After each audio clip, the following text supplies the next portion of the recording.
Bonjour Tom. Bonjour Christelle. Alors, ce soir, je vais mettre l'accent sur quelque chose d'important selon moi, et je pense que les gens qui regardent le site rep seront d'accord avec moi. C'est que depuis 18 sites rep, depuis plusieurs mois, tu te trouves dans le Donbass. Tu risques ta vie tous les jours pour apporter des informations du terrain. Et aujourd'hui, tu as le bras droit en écharpe. Alors tout le monde, Mm. tous les gens qui écrivent de la main droite savent très bien de quoi il s'agit, hein. Les difficultés qu'on peut avoir, voilà, on voit un petit bout de ton bras en attelle, tout simplement parce que tu t'es rendu sur un des points les plus chauds du front, qui est L'aéroport de Donetsk. voilà, l'aéroport de Donetsk. Évidemment, compte tenu des bombardements, il y a beaucoup de détritus et je dirais, de Ah bah matériel. c'est plus qu'un champ de ruines, hein. À l'intérieur, Voilà. le sol est complètement jonché de partout, de restes des plafonds, des lampes. C'est rempli de laine de roche, de traverses en métal, de Voilà. gaines métalliques, et de fils métalliques malheureusement, Bah oui. qui sont toujours très très visibles au milieu de tout le reste des déchets. Et bon, là, avec les températures en plus, c'est rempli de plaques de glace un peu partout, donc Voilà, donc arriver à tout éviter, c'est un peu compliqué. Donc, ouais. c'est tout. Ça m'a valu une belle chute. Voilà, Et bah oui, donc, mais une belle chute parce que tu portais sur toi un gilet pare-balles relativement volumineux qui t'empêchait et d'avoir. lourd, qui fait quand même 15 bons kilos, donc dès que tu perds l'équilibre avec ça, Voilà. Donc tu t'es cassé la binette et c'est le bras qui a pris, puisque évidemment, quand tu te casses la figure, il faut bien que tu te rattrapes à quelque chose. Et c'est surtout que je tenais la caméra, et donc en fait, en essayant un peu voilà. de Alors donc, sauver la caméra, c'est le poignet qui a pris. ce soir, tu nous as fait un précis-trep écrit à la main gauche. Et Voilà. bon, moi, je voulais souligner ça parce que c'est très très important de mettre en lumière, je dirais, les efforts que tu fais. Et en contraste avec les attaques infamantes dont tu as été l'objet ces derniers temps, par des gens qui restent derrière leurs petits écrans de PC bien au chaud en Occident, hein, qui parlent du Donbass sans y avoir mis les pieds. Enfin bref, je ne veux pas m'étaler sur le sujet, mais c'est bien la preuve que non seulement tu te bats contre, je dirais, le risque de bombardement des UCROPS, mais en plus par des gens qui, certains se prétendent être les défenseurs de la cause du Donbass. Donc on a vraiment ici les éléments qui prouvent ton courage, parce que tu aurais pu jeter l'éponge depuis un bon moment. T'aurais pu ne pas venir du tout, même dans le Donbass, compte tenu des difficultés, mais tu es là et grâce à toi, on reçoit des informations de grande fiabilité et très souvent. Et je pense que un certain nombre de ceux qui nous regardent vont abonder dans le même sens que moi, c'est-à-dire de te remercier encore une fois chaleureusement. On approche des fêtes de Noël, tu vas même si avec une petite journée de retard, ce qui est totalement compréhensible, nous faire un site rep le 25, le 25 décembre au soir, hein, alors que d'autres seront en train de dîner aux chandelles avec caviar, saumon et compagnie. Voilà, donc merci Christelle de cette disponibilité, de cette sollicitude. Et bravo pour ton travail, bravo pour ton courage et ton abnégation. Voilà. Donc je te laisse la parole parce que on a eu, bien sûr, je te laisse la parole parce que on a le site rep à réaliser, mais tu vas nous donner, je dirais, des informations qui laissent penser que la situation s'améliore légèrement, mais personnellement, je trouve que c'est assez bizarre. Et je dirais que c'est même presque plus inquiétant que le lâcher prise complet des UCROP Mm. sur le Donbass avec les bombardements. Donc voilà.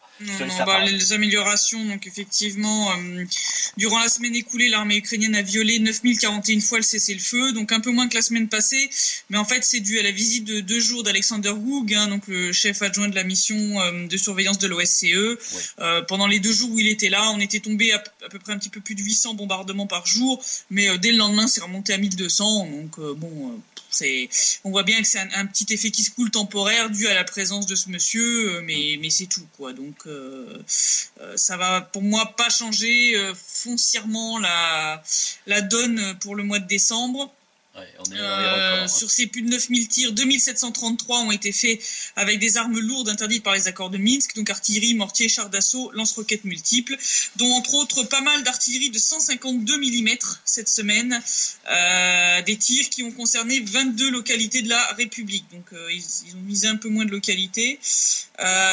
Durant par exemple les dernières 24 heures sont venus s'ajouter 1183 tirs, dont 62 obus d'artillerie de 122 et 152 mm, 378 tirs d'obus de mortier de 82 et 120 mm, 18 de chars d'assaut et 545 projectiles de lance-grenades. Oui, la baisse est relative, quoi. Voilà, des tirs d'ailleurs qui ont fait 1 mort et 2 blessés parmi les soldats de la République. Donc là, c'est ceux des dernières 24 heures. Et un autre soldat est mort avant-hier. Donc on ne peut pas vraiment parler de grand mieux. Les tirs les plus intensifs ont principalement visé les localités de Staromikhaïlovka, Leninskoye, Dokuchaevsk, Komintarnovo, Sakhanka, Yassinovataya et le quartier de Trudovski à Donetsk, ainsi bien sûr que l'aéroport où nous nous trouvions qui est bombardé tous les jours et surtout absolument toutes les nuits, comme vous confirmez les soldats sur place. Il y aura une petite vidéo à venir. Je pense que le temps que le site web sorte, elle sera disponible. La liste que tu viens de nous donner là, en fait, c'est la liste malheureusement habituelle. On peut s'imaginer les populations. C'est quasiment toujours les mêmes localités. C'est des localités comme Spartak, comme tout ce qui est près de l'aéroport Oktyabrski, Trudovski, Sakhanka, Yassinovataya sont bombardés quotidiennement. On peut imaginer le calvaire des habitants de ces localités soumis constamment à des bombardements létals. Oui. Des bombardements qui ont endommagé ou détruit 16 habitations, ainsi qu'une école dans la localité de Sakhanka, donc crime de guerre. Une école, tiens non. Voilà. Puis sûrement pas un hasard, parce que comme tu vas dire, voilà. Non.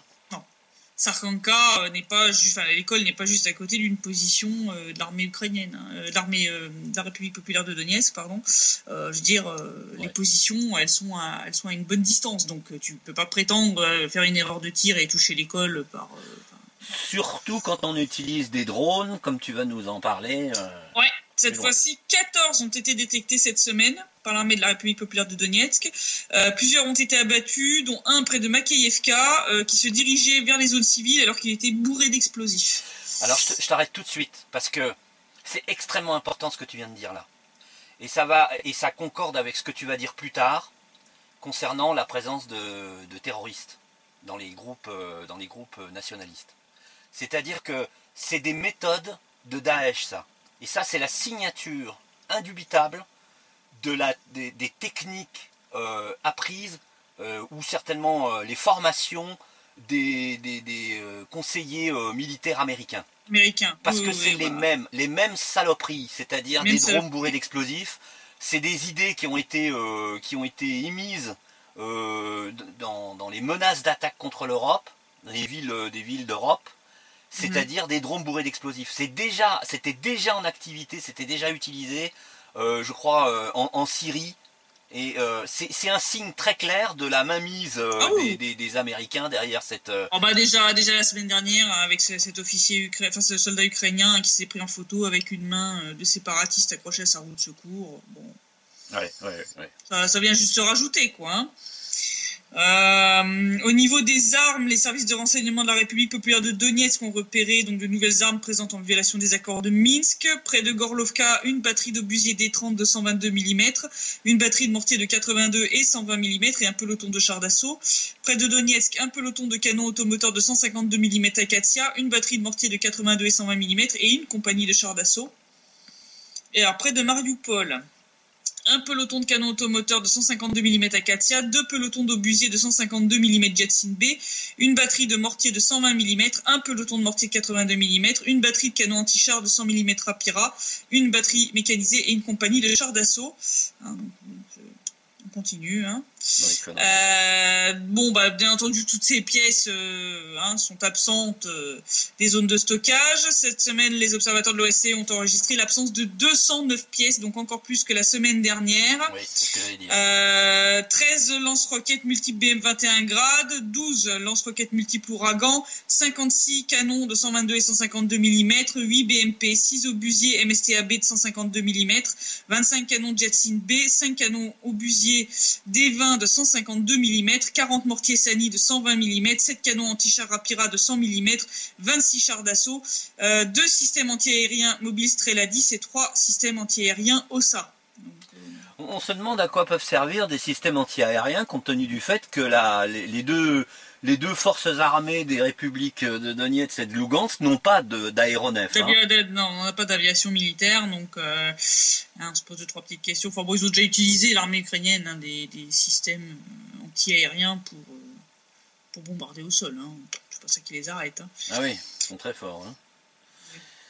Enfin, donc d'après les services de renseignement de la République populaire de Donetsk, un certain nombre de pays du Moyen-Orient, marqués par la présence d'organisations terroristes internationales sur leur territoire, dans lesquels se trouvent des arsenaux d'armes et de munitions de production soviétique, fournissent des munitions à l'Ukraine en utilisant la voie maritime. Donc on avait parlé déjà de l'arrivée de ce navire marchand. Donc au cours du mois de novembre, dans la ville portuaire de Mariupol, ont été déchargés 5 navires marchands sous drapeau étranger.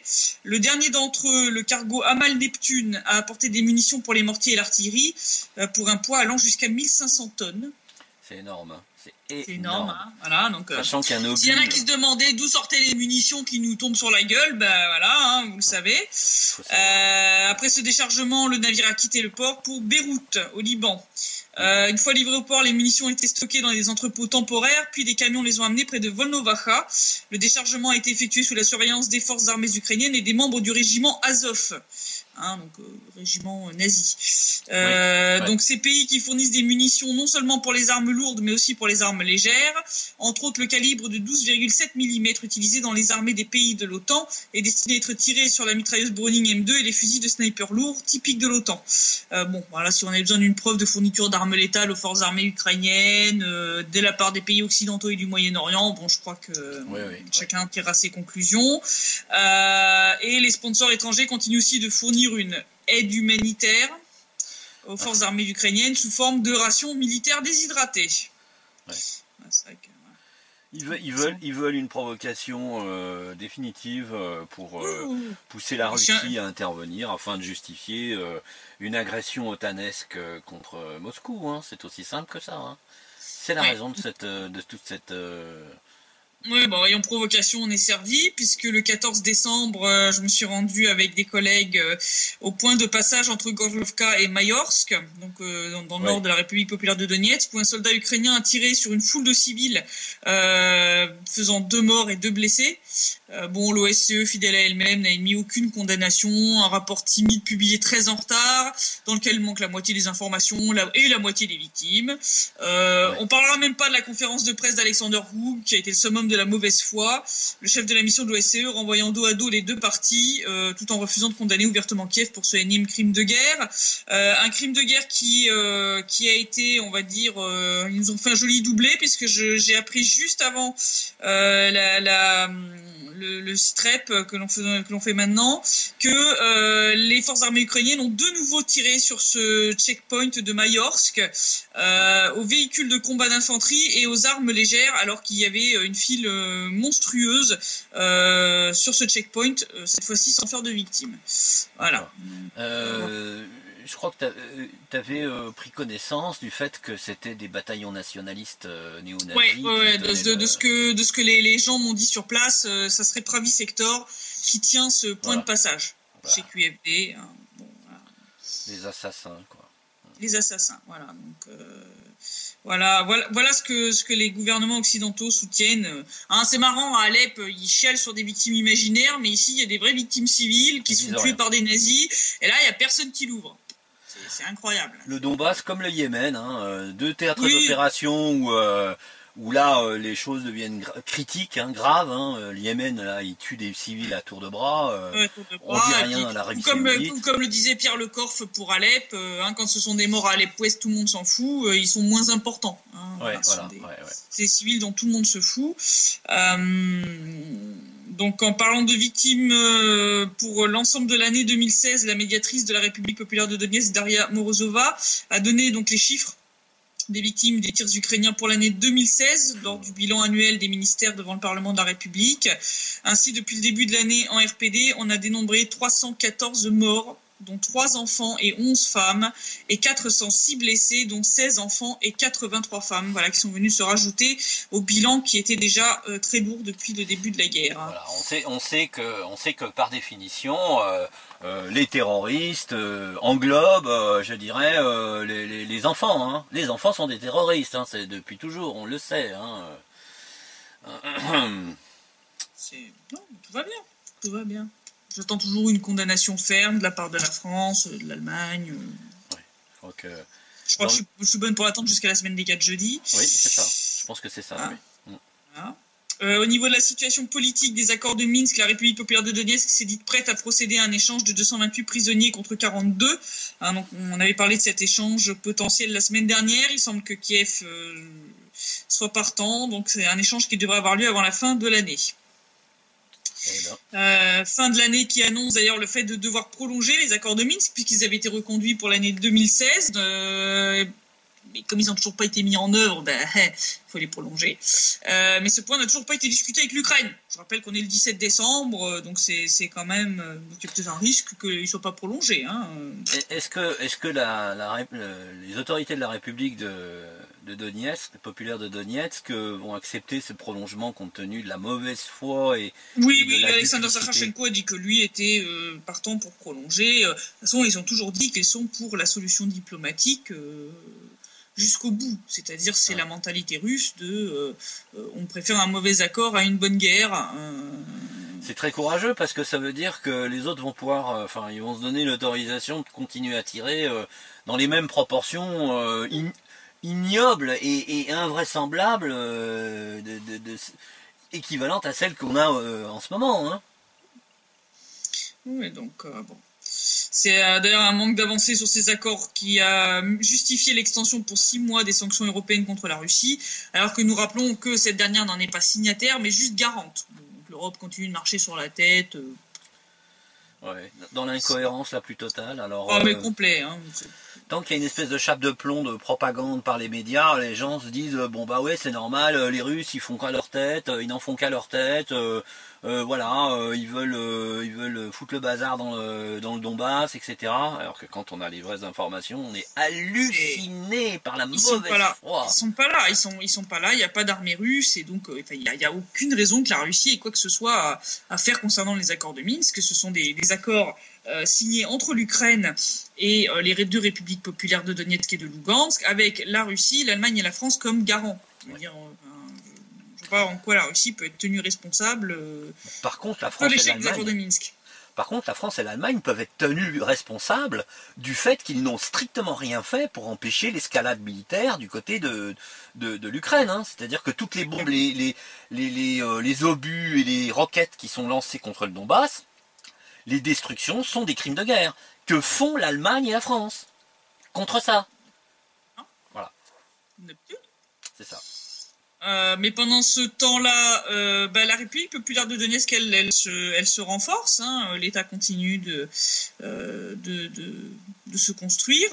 Donc hier a eu lieu le discours annuel du chef de l'État devant le Parlement, donc, auquel nous avons assisté. Alexander Zakharchenko a rappelé que l'objectif principal des citoyens de la République populaire de Donetsk est la formation d'un État basé sur les principes de liberté, de conscience, de justice et d'égalité. Il a souligné que le vecteur principal de la politique intérieure de la République populaire de Donetsk est la consolidation de la communauté. Donc il a souligné que effectivement les citoyens de la RPD sont tous différents, mais que c'était là que résidait la force de la République populaire de Donetsk.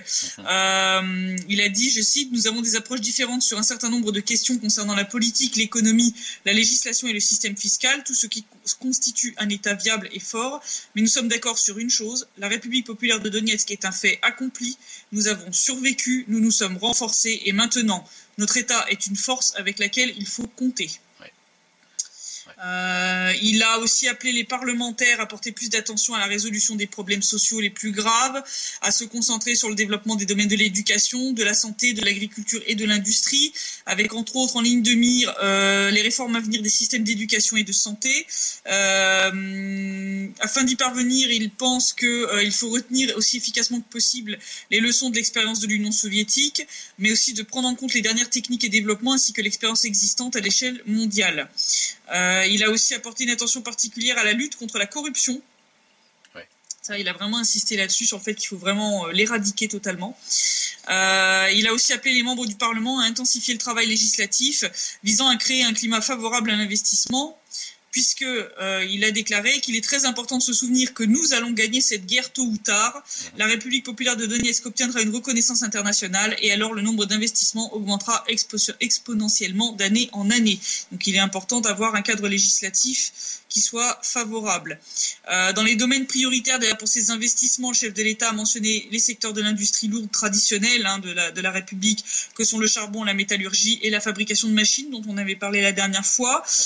Il a attiré l'attention de l'audience sur le haut niveau de développement de l'industrie agricole de la République populaire de Donetsk. On en avait parlé lors d'un précédent CITREP, donc du développement de tout le secteur agricole. Donc il a entre autres détaillé que la République populaire de Donetsk lançait de nouvelles fermes d'élevage, reconstruction de fermes avicoles, un projet de serre républicaine a été lancé pour développer le maraîchage, et le but de ce développement de l'agriculture, c'est d'assurer une pleine sécurité alimentaire du pays, mais aussi d'augmenter les rentrées du budget par l'exportation de leurs produits, donc très certainement à destination de la Russie. C'est enthousiasmant, c'est nouvelle. Hein. Quand on écoute des discours comme ça et qu'on compare avec ceux de Flamby, bon, je pense qu'il y en a qui devraient venir faire un stage ici. La comparaison là est... Ah oui, non, c'est clair. Hein, voilà. Ensuite, en parlant des directions prioritaires pour l'année à venir, Alexandre Zakharchenko a souligné que la tâche principale pour l'avenir proche était l'intégration économique avec la Fédération de Russie, qu'il a remercié pour toute son aide depuis le début du conflit. Il a conclu en résumant par « Je crois en notre victoire ». Donc voilà, comme j'en avais déjà parlé, il semble qu'on se dirige, je pense, vers une intégration économique, culturelle aussi. Il y a eu une annonce pour une intégration culturelle, éducative avec la Russie. Ouais. Donc je pense que les deux républiques populaires vont se mettre en fait au diapason de la Russie petit à petit, et pour viser une intégration comme la Crimée l'a fait. On avait parlé de potentiels accords entre Trump et Poutine. Je pense qu'il y a des choses dans les cartons et qu'on va avoir quelques petites surprises l'année prochaine.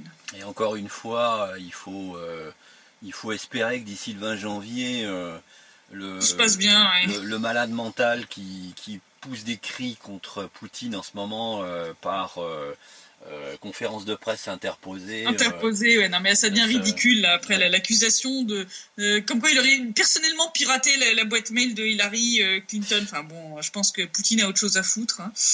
Ouais. Faut pas être méchant. Je pense que le président de la Fédération de Russie a un planning bien chargé et pas vraiment le temps de s'occuper de ce genre de bêtises. Je pense même que Poutine n'avait pas du tout les moyens. Je dirais de forcer l'écrasante majorité des médias américains à prendre fait et cause pour Hillary Clinton. Hein. Ça, c'est maintenu sous silence, mais c'est une évidence criante quand même. Hein. Sans compter le financement de la campagne d'Hillary Clinton qui a dépassé tous les records, hein, puisqu'on sait que maintenant son budget était le plus gros jamais accumulé pour un candidat. Et ça l'a pas empêché de perdre. Et ça l'a pas empêché de perdre. Donc c'était pas... je pense qu'au niveau crise d'hystérie et compagnie, on n'a pas fini d'en entendre, puisqu'après, la République tchèque, c'est en Italie qu'un bureau représentatif de la République populaire de Donetsk a ouvert à Turin, engendrant bien entendu des protestations en Ukraine. Dans le même temps, un centre culturel italien a ouvert en République populaire de Lugansk. Mon collègue italien Vittorio a été assisté et participé à cette ouverture. Et ce, quelques semaines après l'ouverture d'un centre finlandais à l'université de Lugansk. Donc la Finlande qui sera très certainement le 3e pays à accueillir un bureau représentatif de la République populaire de Donetsk. Donc là, je crois qu'il y en a qui n'ont pas fini avec les crises de nerfs. Il va falloir distribuer... quelques comprimés de Lexomil ou... Je crois qu'il va falloir distribuer un peu de Tranxène. Là, je crois que... C'est ça. La République populaire de Lugansk qui vient de distribuer 10 passeports à des étrangers venant du Sri Lanka, d'Inde, de Turquie, d'Israël, d'Italie, de Palestine et de Géorgie. D'accord. Alors, évolution générale de la situation en Ukraine. Voilà, c'est de mal en pis. Hein. On avait dit que ça allait être la descente aux enfers. Ça, on s'est pas loupé. Kiev s'est pris une première grosse déception après que l'OSCE ait refusé d'armer sa mission de surveillance dans le Donbass. Malgré le forcing de la présidence allemande, puisque c'est actuellement l'Allemagne qui préside l'OSCE, l'OSCE a refusé une décision basée sur le fait que ça ne fait pas partie de la définition de cette mission telle qu'elle a été approuvée par les différentes parties du conflit. Ils sont là que pour observer et donc pour eux il n'était absolument pas logique d'armer les observateurs. En même temps, on est d'accord parce que là, pour le coup, ils sont déjà pas très bons rien qu'à l'observation. Alors on imagine à peine ce qui se serait passé. Avec des flingues, alors là, je te raconte pas le carnage. Donc Porky va devoir trouver autre chose. Il nous avait sorti cette ancienne, je sais pas combien de fois, en mode leitmotiv répété comme un mantra. Bon, là, il va falloir passer à autre chose, Porky. Désolé pour toi. La deuxième grosse déception est venue de l'Union européenne, qui lors de son sommet concernant l'accord d'association avec l'Ukraine a validé en fait l'approche néerlandaise dont nous avions parlé la dernière fois. Donc l'Ukraine ne recevra aucune aide militaire ni financement supplémentaire de la part de l'Union européenne. Ses citoyens n'auront ni le droit de résider ni de travailler dans l'Union européenne. Donc ils auront droit à des visas, mais enfin ce sera juste pour venir admirer la Tour Eiffel. Je sais pas avec quel pognon d'ailleurs, parce que cette décision a été prise lors du sommet de l'Union européenne consacré à la question ukrainienne. Kiev devrait également oublier son statut de candidat à l'adhésion à l'Union européenne. Donc bon, toutes les décisions étaient déjà prises avant ce sommet. C'est juste, on l'a mis en clair, par écrit, de ce qui ne fera pas partie de l'accord sur l'association, puisque c'était la condition sine qua non pour que les Pays-Bas le signent. Donc en d'autres termes, si Kiev veut détruire les restes de son économie pour le bien de l'Europe, elle peut le faire. Bon, mais elle n'obtiendra rien de plus de la part de l'Europe, malgré ce sacrifice. C'est un poids mort économiquement. C'est un poids mort, voilà. Certains y voient là un effet de Trump et le fait que les USA vont quitter l'Ukraine, mais j'ai un gros doute là-dessus. Puisque on a pu voir en Syrie qu'il y a différentes factions quand même au sein des autorités américaines qui ont plutôt tendance à se tirer dans les pattes. Donc je pense que voilà. Le petit problème, c'est qu'effectivement ce projet d'intégration européenne de l'Ukraine, c'était le slogan principal du Maïdan et surtout de Poroshenko et le but principal de son administration, puisqu'il n'a pas arrêté de brandir l'intégration avec l'Europe pour essayer de sauver ses miches. Bon, là, il va y avoir un gros problème. Donc, parce que là, le fait que l'Europe, elle montre la porte à Kiev, ça montre que c'est pas nécessaire pour la population de souffrir plus avec les autorités actuelles, qui ont finalement détruit l'économie et la sphère sociale du pays. Donc, comme je le craignais, le Maïdan 3.0 est en préparation. On est en train de montrer à Poroshenko la sortie. Et pour moi, c'est pas du tout dans le but d'arrêter l'ingérence. Le but, c'est de le remplacer par quelqu'un de beaucoup plus radical. Donc, on a balancé ces histoires de corruption. Maintenant, on montre aux Ukrainiens que tous les sacrifices consentis, ça a été fait pour rien du tout. Et ça va se retourner très clairement contre Poroshenko. À qui on va reprocher d'avoir montré le miroir aux alouettes. Et d'ailleurs, tu vois, ce que tu en dis et qui est effectivement très très juste, c'est aussi un avertissement pour tous les gens qui se mettent au service du système, parce qu'à un moment donné, s'ils ne font pas exactement ce qu'on leur a dit, en échange de quelques... ils sont sur un siège éjectable, c'est aussi simple que ça, ils sont aussi sacrifiables que la population qu'ils ont emmenée à l'abattoir économique. Et d'ailleurs, c'est pas les nouvelles en provenance du FMI qui vont améliorer l'humeur des Ukrainiens. Puisque la vénérable institution vient de déclarer que l'Ukraine en a pour des décennies de pauvreté. L'attribution à l'Ukraine d'une nouvelle tranche d'aide financière par le FMI sera associée au règlement de sa dette envers la Russie, tout en sachant que Kiev aura besoin de plusieurs décennies pour égaler le niveau de développement des pays européens. C'est ce qu'a déclaré le chef de la récente mission du FMI à Kiev, Ron von Roden. Ce dernier a constaté que le PIB par habitant représentait seulement 20% de la moyenne européenne et était 3 fois inférieur à celui de la Pologne et de la Roumanie voisine. Voilà. Donc selon lui-même, avec une croissance économique de 4 à 5% par an, l'Ukraine aurait besoin d'une génération entière pour rattraper ses voisins d'Europe centrale et orientale. En évoquant l'attribution d'une nouvelle tranche d'aide à l'Ukraine, Roden a noté que le retard des obligations européennes était toujours pris en compte lors de la prise de décision à ce sujet. Il a appelé l'Ukraine et la Russie à trouver une solution au problème de la dette. Ce représentant a également déclaré que l'attribution d'un nouveau crédit à l'Ukraine ne serait pas possible avant début 2017, car pour l'instant les autorités de Kiev n'avaient pas fait suffisamment pour obtenir cet argent. En fait, ce discours est assez hypocrite, en fait, parce que c'est simplement parce que le FMI avait déjà outrepassé ses propres règles pour prêter de l'argent à l'Ukraine, qui utilise cet argent pour tuer son propre peuple. On menait la guerre ici, voilà. Et donc là c'est vraiment le but, c'est de mettre la pression sur Poroshenko. C'est-à-dire l'idée, c'est vraiment on repousse le feu sous la cocotte minute, histoire de la faire exploser, quoi. C'est ça qui se passe. Et puis c'est une façon de dire c'est de la faute encore de la Russie parce que elle est pas gentille, elle veut pas faire, je dirais, table rase des 3 milliards de dollars que l'Ukraine lui doit, quoi. Donc c'est mesquin, c'est vicieux, c'est perfide à souhait, quoi. Ouais, comme d'habitude avec les trucs de l'OTAN. Mais bon, pendant ce temps-là, à Kiev, on n'en a qu'un cette semaine, mais il est quand même très très drôle. Donc, il faut savoir que dans la région ukrainienne de Tchernihiv se trouve l'aérodrome militaire de Priluki. Mais il n'a pas l'air de fonctionner très très souvent, pour pas dire jamais, puisqu'un agriculteur en a profité pour s'emparer de ses 64 hectares de terrain, et notamment de sa piste de décollage pour y cultiver des légumes. C'est quand même plus intéressant, Voilà. Donc, suite à l'enquête préliminaire, l'agriculteur a été reconnu coupable de saisie non autorisée de la piste d'atterrissage de l'aérodrome militaire de Priluki.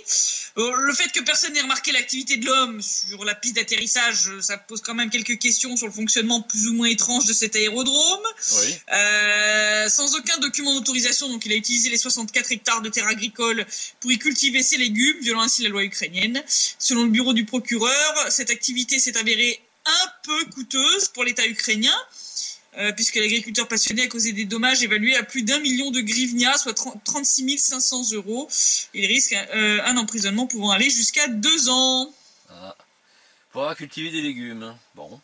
Voilà. Mais c'est normal de bombarder le Donbass, par contre. Là, ça c'est normal. Voilà. Tuer des gens, c'est normal, mais cultiver des légumes sur un aérodrome non utilisé, parce que bon, il devait faire ça depuis un bon moment, oui, ça se voit quand même, un type qui fait du labourage, puis ensuite du semis, et puis qui récolte, ça devait déjà durer depuis un bon moment, avant qu'ils aient remarqué qu'il n'y avait pas moyen de faire atterrir un avion. Voilà. C'est ubuesque. C'est l'Ukraine pour toute sa splendeur. Donc voilà. Parti comme c'est parti, pour l'instant, on ne parle toujours pas de trêve potentielle pour la fin d'année ou pour nos. Donc on va voir, mais je pense que c'est pas parti pour se calmer. Surtout avec l'OSCE, donc qui renvoie les deux parties dos à dos au lieu de dire honnêtement que voilà, c'est pas du tout, les torts ne sont pas partagés à 50-50 en termes de violation du cessez-le-feu, ni en termes de crimes, etc. Donc, puisque l'OSCE ne fait pas ce travail de condamnation, alors qu'ils sont les premiers à hurler dès qu'on les empêche d'accéder quelque part, je pense qu'il y a quand même un ordre de priorité. Ils sont quand même là. Ils ont aussi une mission à Kiev qui s'occupe des droits de l'homme, de la liberté de la presse, etc. Je veux dire, s'ils sont capables dans ce cadre-là de se permettre de faire des condamnations quand il y a des violations flagrantes des droits de l'homme en Ukraine, je vois pas ce qui les empêchait objectivement. De faire une annonce condamnant clairement ce qui s'est passé sur ce checkpoint de Mayorsk, qui est ni plus ni moins qu'un meurtre. C'est un crime de guerre sur des civils. C'est inadmissible. Et l'OSCE ne dit rien, se compromet de plus en plus. Graham Phillips, d'ailleurs, a interviewé Alexander Haig en République populaire de Lugansk. Il l'a aussi sévèrement allumé. Et ce monsieur continue de répondre de manière très hautaine. Il nous sort toujours les mêmes anciennes. Nous sommes juste là pour observer. On n'est pas là pour tirer des conclusions. Oui, mais ça, je pense que ça va passer assez mal quand toute cette histoire ira dans un tribunal international réellement indépendant et capable d'objectivité, parce que très certainement que l'OSCE sera incriminé, hein, parce que le fait d'édulcorer un crime de guerre, c'est de la complicité. Hein. Et puis même d'édulcorer leur rapport, ce que Graham Phillips leur a reproché aussi, c'est oui, vous indiquez que les directions sans dire qui se trouve dans cette direction. Oui, mais c'est pas à nous de faire des conclusions, c'est aux lecteurs de les faire. Enfin, faut arrêter les bêtises. Quand t'indiques bêtement ouest, est, nord-ouest, sud-est, enfin, si tu connais pas la ligne de front sur le bout des doigts, tu sais pas qui est là. Je veux dire, c'est pas de la spéculation que d'indiquer que ça vient du côté ukrainien ou ça vient de notre côté à nous. Voilà. Je veux dire, ce qu'a dit Graham Phillips, c'est très juste. Si vous ne mettez pas qui est responsable des tirs, comment voulez-vous que les deux parties se sentent concernées pour faire baisser le nombre de violations du cessez-le-feu c'est surtout la même et seule partie qui en est responsable, parce que c'est évident que quand on a des autorités de la DNR qui disent on va reconduire, je dirais, l'application de la feuille de route, ils sont pas obligés, je veux dire, c'est quand même le Donbass qui ramasse les obus sur la tête, hein, c'est pas le reste de l'Ukraine. Hein. Et ça vient de quoi? Ça vient de l'armée ukrainienne, donc faut arrêter l'histoire de chacun est responsable, machin. C'est édulcorer la responsabilité criminelle de l'agent de Kiev. C'est ça. Voilà, c'est ça. Il renvoie les deux parties dos à dos comme si elles étaient à égalité dans les torts, alors que ce n'est pas du tout le cas. Non. Là, c'est vraiment très grave. C'est vraiment, on couvre les crimes et ce monsieur fait ça vraiment avec un aplomb et une froideur absolument.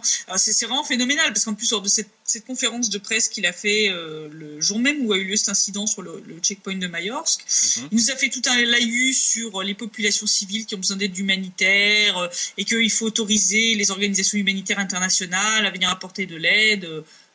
Excuse-moi, fais-moi rire. Les deux grands pourvoyeurs d'aide humanitaire ici, c'est 1, la Fédération de Russie, 2, le fonds Rinat Akhmetov.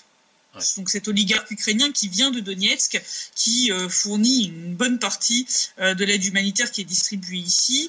Il faut noter entre parenthèses que on a assisté, ou on assiste en ce moment, au 59e convoi humanitaire russe. 59e convoi humanitaire qui va apporter d'ailleurs des cadeaux, entre autres pour les enfants.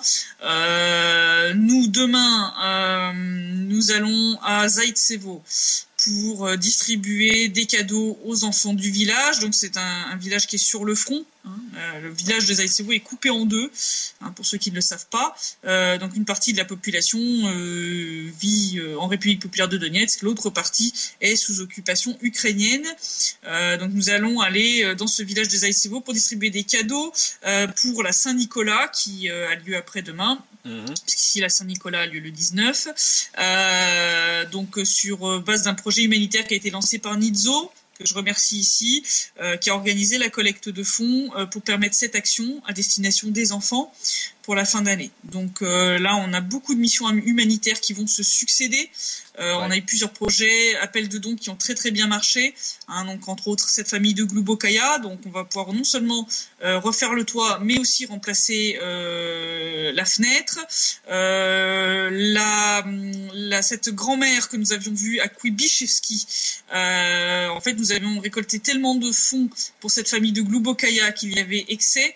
Donc avec l'accord d'Alexandra, de Sacha, la mère de famille, il a été décidé d'allouer le surplus pour le remplacement des fenêtres de cette babouchka de Kuibyshevski. Donc toutes les fenêtres avaient été soufflées lors de l'explosion d'un obus d'artillerie dans son jardin.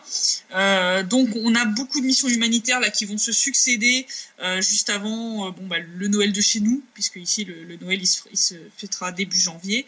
Mais d'ici la fin de l'année, là on va mener beaucoup de grosses actions humanitaires qui ont été permis par tous les donateurs français que je tiens à remercier ici. Donc les articles viendront assez rapidement dès que les actions auront été menées. Encore merci à tous. On va continuer, bien entendu, le boulot. Mais donc je tenais quand même à remercier ceux qui ont permis à ces actions humanitaires d'avoir lieu, surtout en cette période de fin d'année, avec l'hiver, le froid. Là, les températures sont, on est à -14, -15 la nuit, même en journée, on est facilement à -8. Ce sont des actions humanitaires qui sont pas du tout négligeables, qui vont permettre à plusieurs familles d'éviter de passer l'hiver. Elles sont même vitales, puisque à -8, quand tu as une maison avec des vitres cassées où le vent peut traverser, tu chauffes rien, même si tu as un poêle ou un poêle à bois ou quelque chose pour te chauffer à l'intérieur, il n'y a rien qui chauffe. Donc c'est absolument vital. Et effectivement, merci aux Français qui ont réagi à ça. N'hésitez pas à continuer d'aider le Donbass à travers Christelle. Je m'adresse à tous les gens qui vont voir la vidéo. Et je leur donne rendez-vous sur le site de Denis Presse pour prendre contact avec toi, à travers ton adresse. Et continuer de soutenir le Donbass, même si le gouvernement français, lui, soutient la junte criminelle ukrainienne. Au moins, les citoyens français peuvent marquer leur différence face à un gouvernement unique. Et sachant que même quelques euros, c'est déjà une très grosse somme ici, et les petits ruisseaux font les grandes rivières. Donc je conclurai là-dessus. Donc on se retrouvera la semaine prochaine, un petit peu en retard, fête de Noël oblige, même si les gens d'ici le fêteront en janvier. Il y a un certain nombre d'expatriés, on va dire. Nous sommes un certain nombre maintenant d'expatriés ici. Donc nous allons le fêter le 24 au soir. Effectivement, le 24 au soir, on sera pas très très disponible, mais le 25, on sera de nouveau sur le pied de guerre pour continuer le travail. Pas de vacances, pas de repos pour les soldats de la guerre de l'information. On continue. Nous sommes effectivement, malheureusement, c'est pas nous qui l'avons choisi, on nous a forcé à y être dans cette guerre. La mauvaise foi, il faut en terminer, et c'est la seule manière. Il faut s'engager fermement contre ça. Et merci de ta disponibilité, merci de ton courage encore une fois, merci de tout ce que tu peux, de ce que tu fais et ce que tu vas faire sur le Donbass, pour les enfants, pour tous ces gens qui sont malheureusement soumis à des bombardements criminels. Merci Christelle. Bonne fête de Noël avec tes amis à Donetsk. Et puis à bientôt, au 25 décembre. À dans 8 jours. À dans 8 jours. À bientôt, allez, merci. Au revoir. Au revoir Christelle.